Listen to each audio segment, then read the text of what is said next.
All right, what's up, guys? Chad Robo Show here on the Robo Show, and got a really cool guest on today, Mitch Aguiar. Did I say it right? Aguiar. I want to say Aguilar because I'm from Louisiana, but Mitch was a 10-year veteran Navy SEAL, entrepreneur, podcaster, does a lot of speaking, a professional mixed martial arts fighter. He's a younger and better looking version of me. So I wanted to talk. Well, I'm a little more seasoned with getting beat up. You're in the first stages of it. Well, not first stages. You've been around for a while. So Mitch is also a black belt in Brazilian Jiu-Jitsu under Greg Anderson. I think Anderson, right? Greg Anderson at Checkmat. Who's an amazing guy himself. And he's into a lot of things outside of MMA. He does. He has a charity that he's a part of, and his company. Smashing Frog Supplements. I know a lot of friends that actually use their supplements. MASF Supplements. Yeah. What's that? MASF? Oh MASF. Yeah. Oh yeah. Get it. MASF. It's that's the acronym for Mitch Aguiar Smashing Frog Supplements, right? Yep. And you get the Smashing Greens. I think that's what most of my buddies use. The Smashing Greens. Now, don't hate me, but I'm a carnivore guy. So no worries. But I did greens forever, and now I'm doing carnivore. But I'm mostly carnivore with my greens. With the greens, yeah. So well, first of all, welcome to the show. I want to really give the opportunity for people to learn who you are. I think a lot of people already know who you are. You seem to be pretty out there. He's got a shirt on, the Violent Hippie. I think that's how I've heard him be referred to on the internet. So I just want to give you a chance to really talk about, let the audience here learn who you are, some of your past experiences. If we could start with your military experience and, being a Navy SEAL, how that was, is that your foundation of life? Did you have anything before that? I mean, you're an athlete now. Were you an athlete before that, or where did it all begin for you? Yeah. So I actually joined the Navy right out of high school. Never really intended on joining the military. I kind of just did it because I was bored and didn't really have a set plan. I knew I didn't want to go to college. That just wasn't for me. And kind of always was an entrepreneur, even through high school and in my younger years and stuff. But yeah, never really intended on joining the military, and just decided one day, that I would, and ended up picking the SEALs, or to go to BUDS.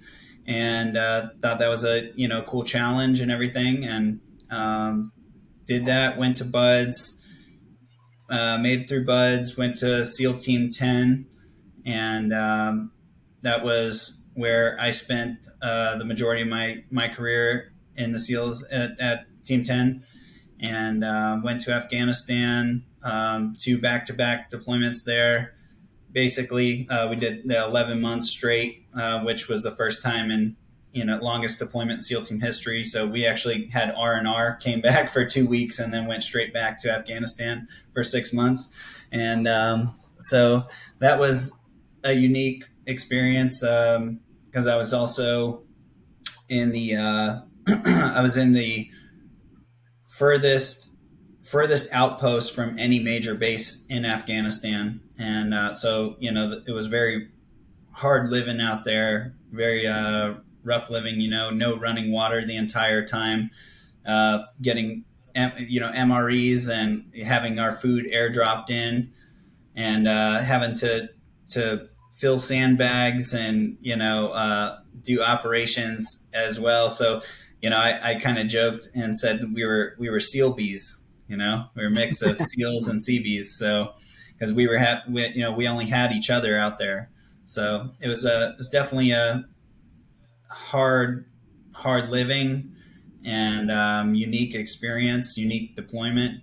But definitely a good experience overall, I would say, life experience, I was there when I was 21, so definitely spending my early 20s differently than most. Yeah. But so was in the SEAL teams for a while, and ended up actually fighting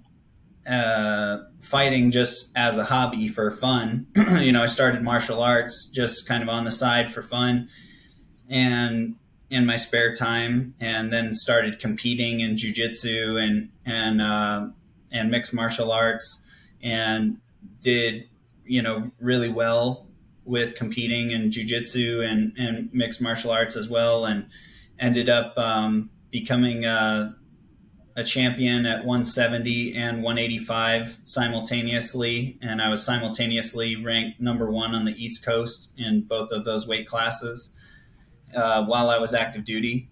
And that led me to teaching combatives, and wrote the curriculum for combatives and was the main head instructor for for the East Coast SEAL teams, and then went over and helped the West Coast with their program as well. And then eventually got to kind of the point 10-year mark, where it's kind of, you gotta, are you gonna go stay in or hit 20, or are you gonna get out and pursue something else?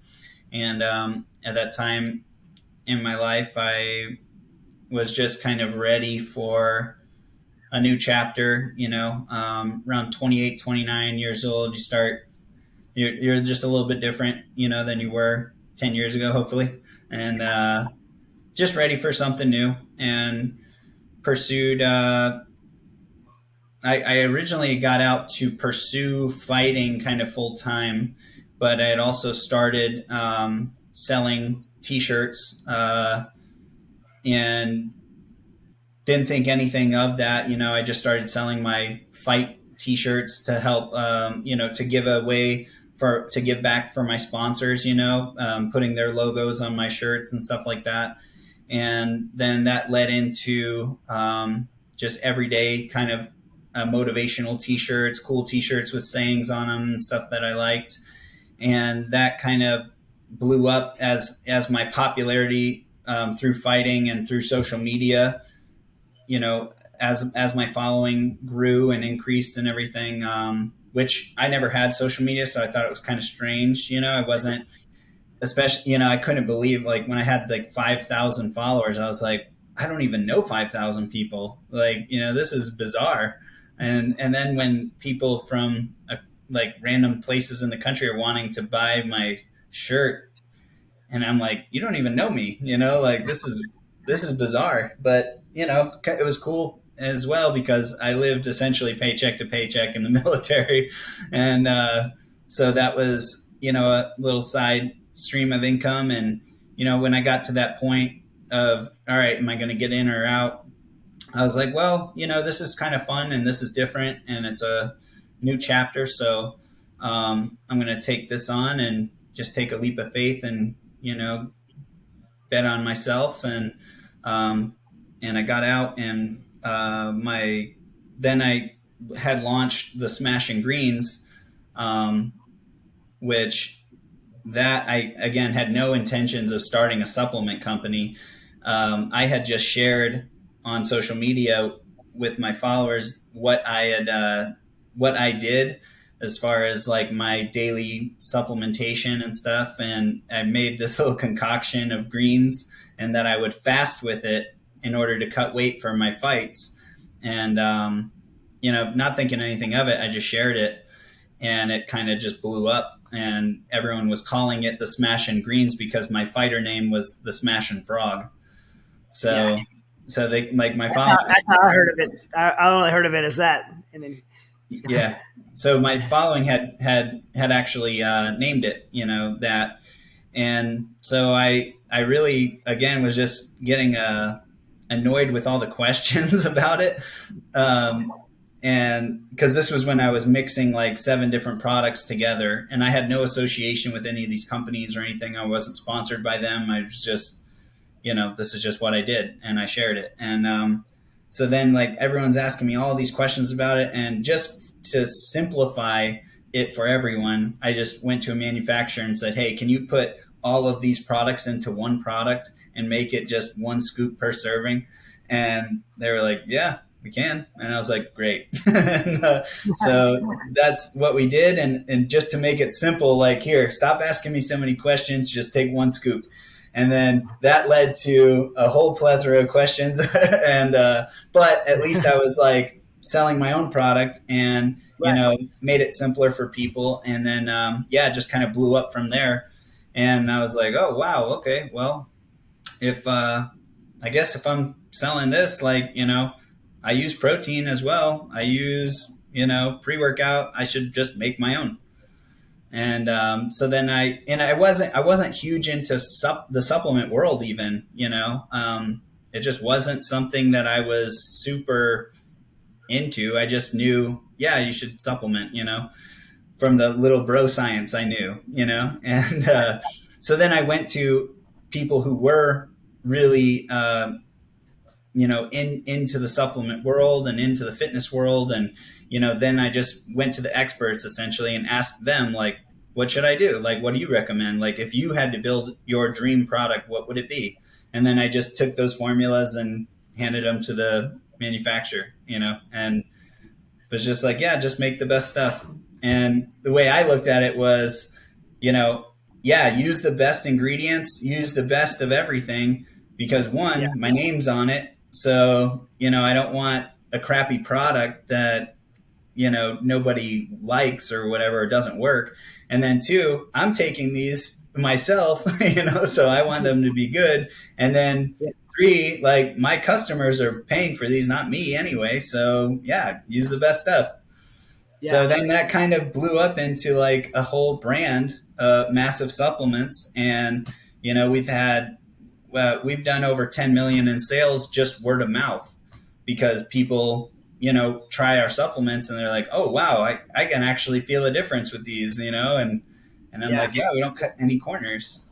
So it's good quality. Yeah. Imagine that. Exactly.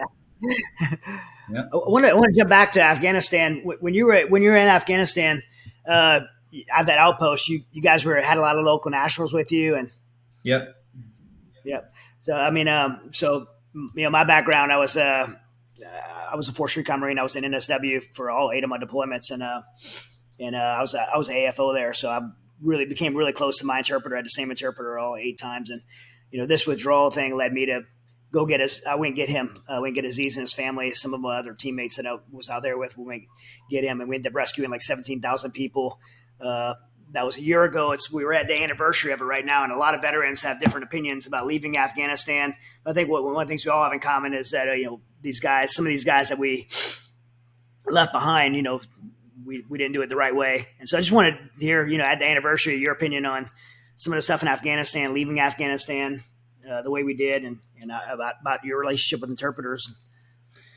Yeah. So, interestingly enough, like I was very close with one of our interpreters, or both of our interpreters. I was friends with both of them, and thought they were great people. And one in particular, Rockman,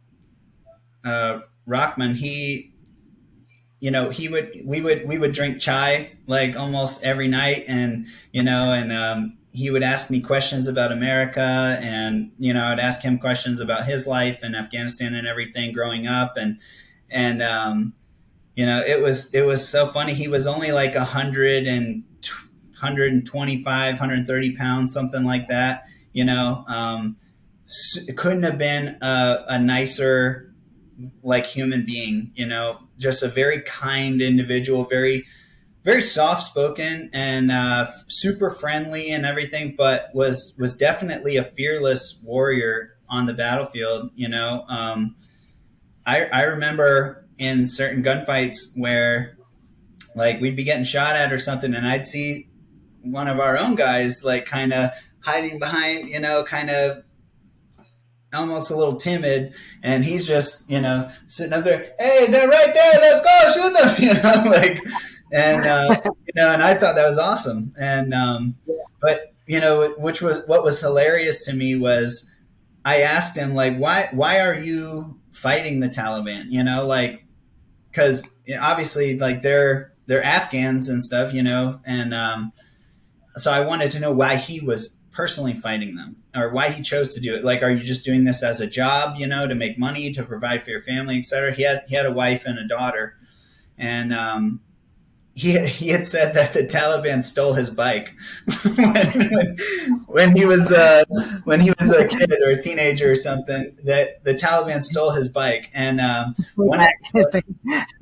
it's funny because one of the pillars of Pashtunwali is revenge, and it doesn't matter if it's generations later, they want their revenge. And so funny, man. He said, they stole my bike.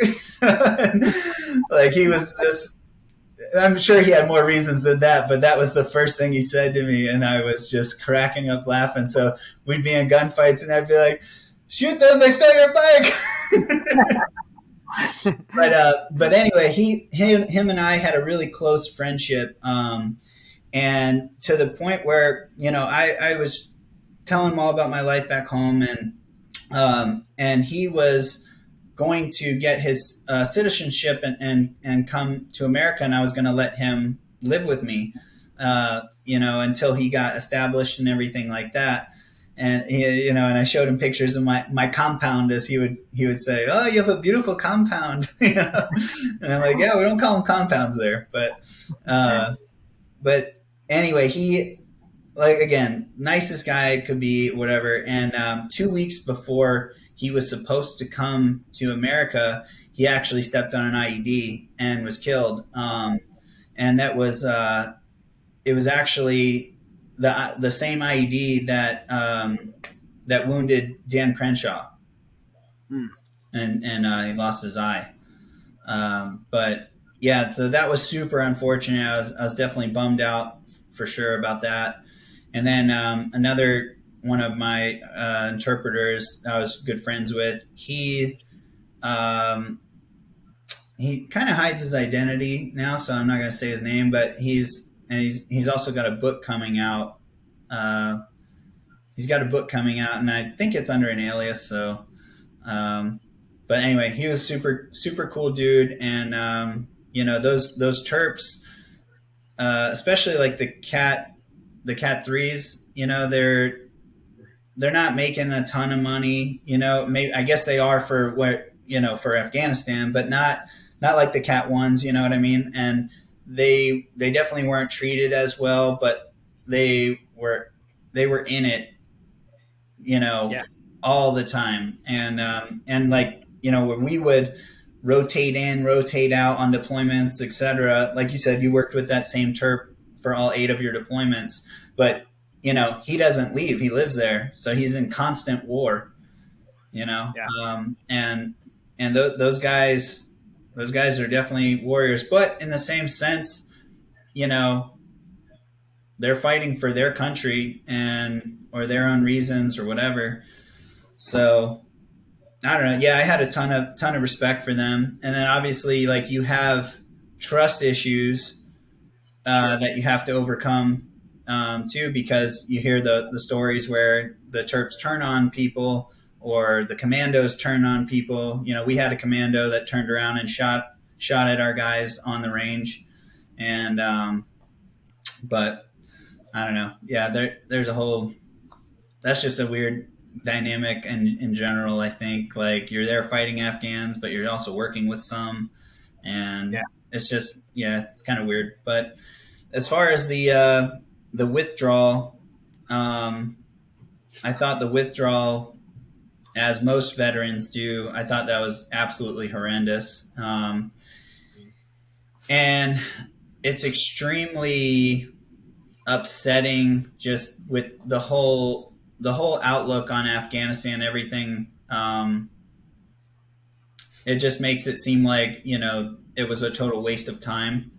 And, for my friends who are dead and maimed for life, missing eyes, missing limbs, missing, and those families that are forever ripped apart, and just so much trauma and so much heartache and just devastation for what, that's seemingly for nothing.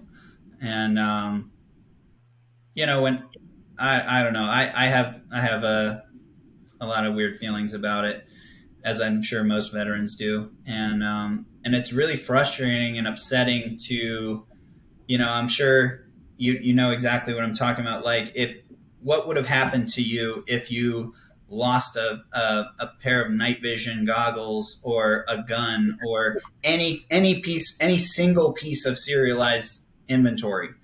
Yeah, you lose your career over it. They'll fire you, and Yeah, not only that, but you have to pay back the money for that piece of equipment. You know what I mean? And that's real. Like, people will absolutely lose their careers and be forced to pay back that kind of money for that equipment, and yet we can just leave behind, you know millions millions of and dollars. millions and millions of dollars worth of equipment to and leave them behind to the enemy. And then the president comes on and talks about what a success that was, and nobody's held accountable. And it's just makes all of it just like, Yeah, what was this, and people's lives are ruined, families are devastated. This is just complete chaos. And so I don't know. yeah, it's been frustrating me looking back at this during this week, and I have a book coming out, Saving Aziz, which is the story of us going back in, and I talk a lot about the policy decisions that were made, and just the I wouldn't even call them mistakes, but they don't seem like mistakes at all to me. Very deliberate decisions that are made to cost people their lives and leaving equipment behind and giving up the most strategic place on the globe. So I'll make sure you get a copy of it too.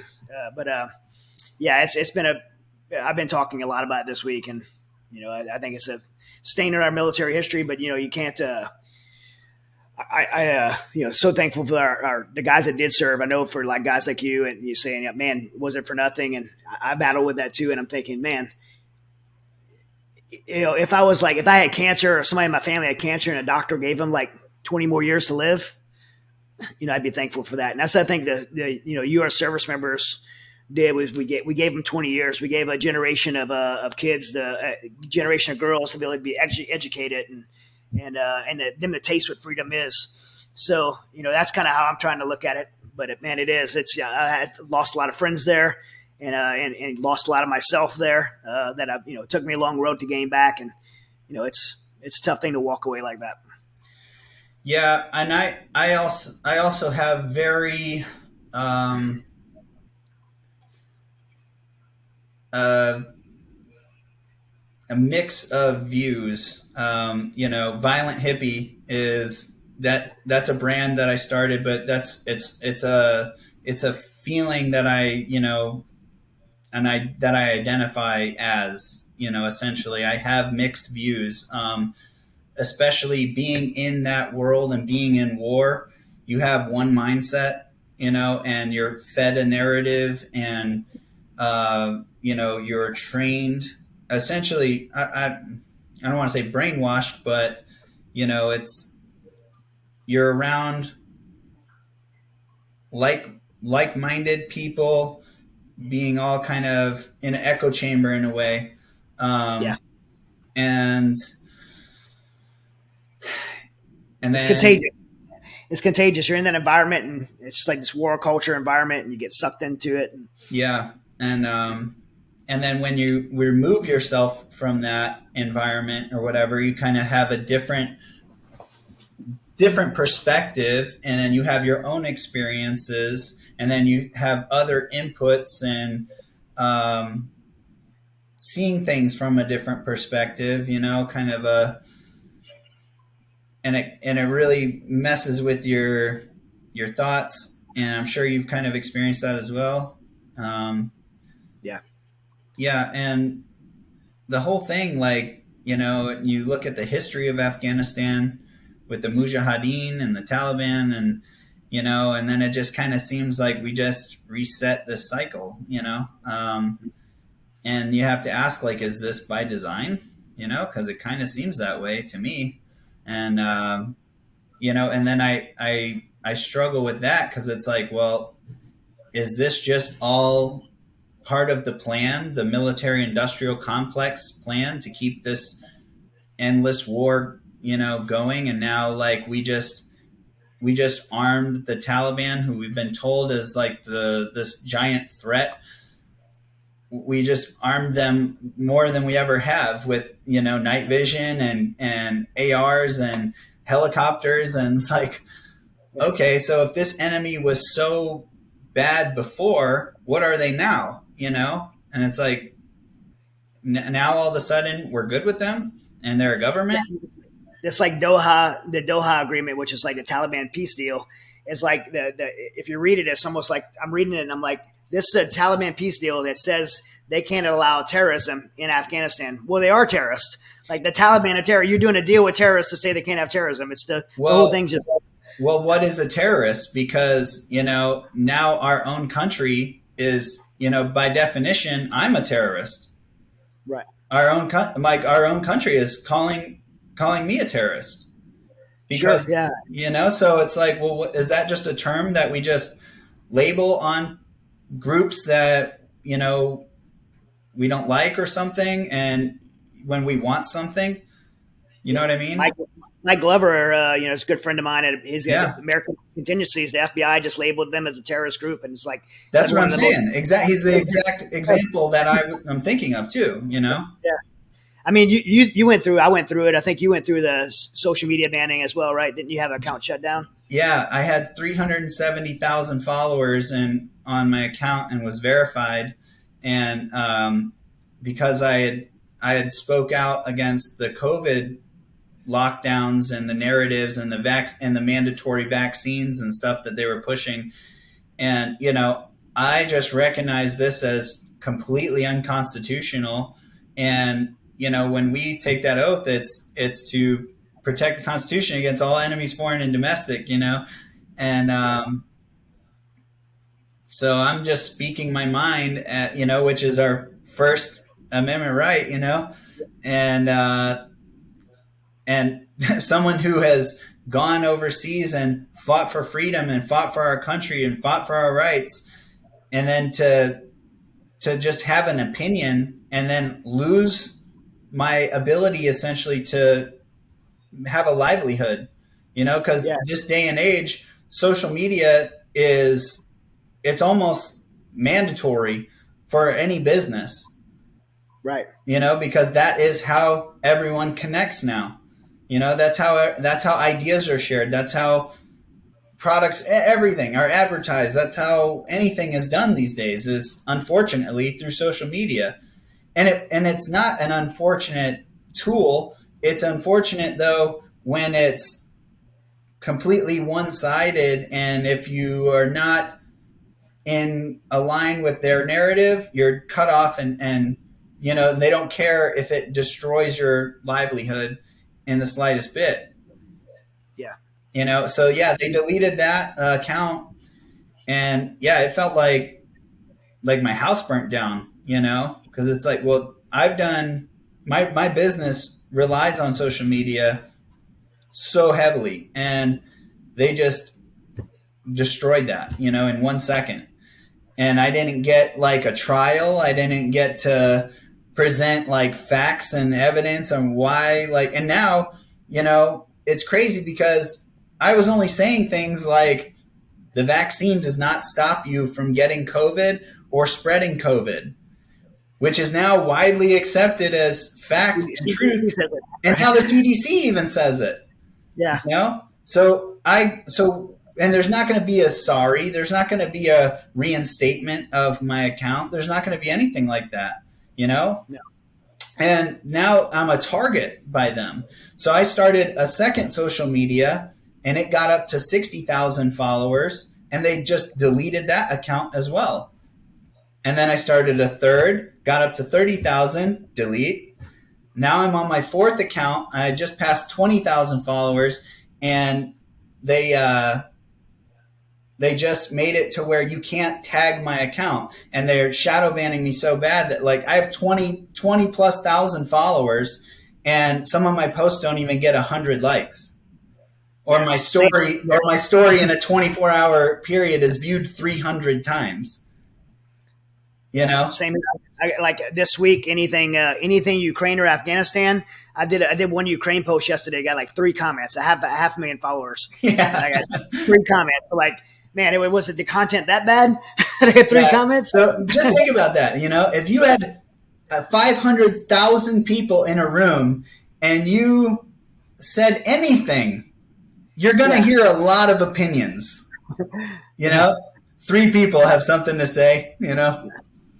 Yeah, it's ridiculous. And you could tell, like, you know, I think Will's listening. He's managed my social media account, and it's like he can always tell, like, right away, yep, they're suppressing you this week.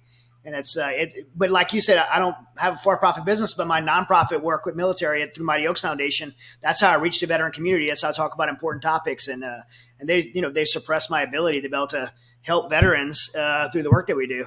And it's despicable. Yeah. It's one of the things that bugs me more than anything else going on in our country right now is the silencing of speech, because with silencing of speech, nothing else really matters. Well, there's a reason that's the First Amendment. Yeah. Yes. It's pretty important in a free society. Yeah. You know? But yeah, and it's not just that, like they're suppressing my business page and they're suppressing my charity page because they're in my bios, you know, that they're associated with me. So it's like it's not enough that you're suppressing me. You're actually going after and targeting my businesses and my charity, which is, you know, my charity is Adopt A Cop BJJ. We pay for police officers around the country to learn Brazilian Jiu-Jitsu until the rank of blue belt. And, you know, and I get that most left-leaning things are not, they're anti-police, you know, or they want to defund the police. And, which obviously you and I both know as martial artists, as operators, that's the last thing you should do. They need more training, you know. A lot of these shootings and stuff that you see, or a lot of these negative instances that unfold with police, as a martial artist, you're watching this unfold and you're like, if this guy only knew like a little bit of jiu-jitsu, it could have been avoided. Yeah, if someone would have, exactly. And, you know, so that's why I started the program, was just to get these officers in jiu-jitsu gyms training to at least the rank of blue belt, because a blue belt and someone who doesn't train, you have no chance against that blue belt. Like, you are done.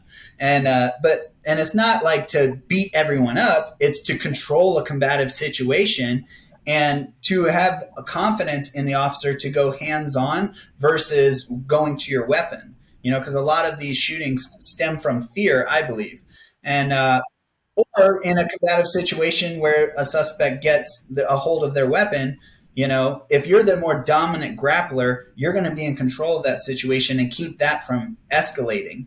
You know, so the whole point is it's gonna create less shootings. So no matter what side you are and where you fall on your support for police, everybody wants less shootings. You know, because how nice would it have been for our country and everyone's lives if the George Floyd incident didn't happen? You know what I mean? Like, or any of these instances, like our country would just be in a way better place. The tensions in the country would be in a way better place. The attitudes, everything, just the overall climate, you know?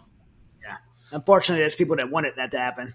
Yeah, for sure. But, you know, and that's my point is like this is a good thing that's good for everybody, and you're suppressing that, you know, from getting out because you don't agree with what I'm saying about COVID, you know, which happens, true, which is absolutely true, you know? Yeah. So, well, man, I could go on a tangent about those topics, but I want people to know where to find your supplement company, and then your charity, because that's an amazing charity to get behind. You know, Mighty Oaks, we do a lot for police officers in the mental and spiritual resiliency side. But, you know, I think I'm, as a jiu-jitsu guy and as a former police officer, military guy, I 100% agree with you. And I see police officers do something that they shouldn't do, it's typically because they were scared and reacted out of fear, not out of composure. Yeah. And de-escalating to be able to have good, solid defensive tactics. So if you could point people to where to go to follow your stuff and to follow your stuff, even though they're going to be kicked off every quarter, they'll be purged. But well, if you can find me on Instagram, my current Instagram is at _Mitch_show. I may end up making at the Mitch Show 2 here soon.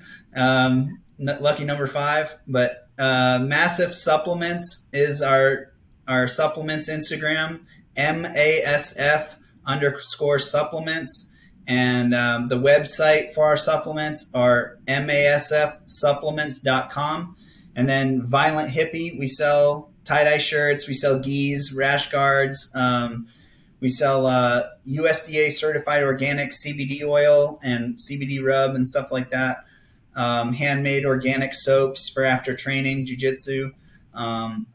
So that page is at violent_hippie, and the website is violenthippie.com.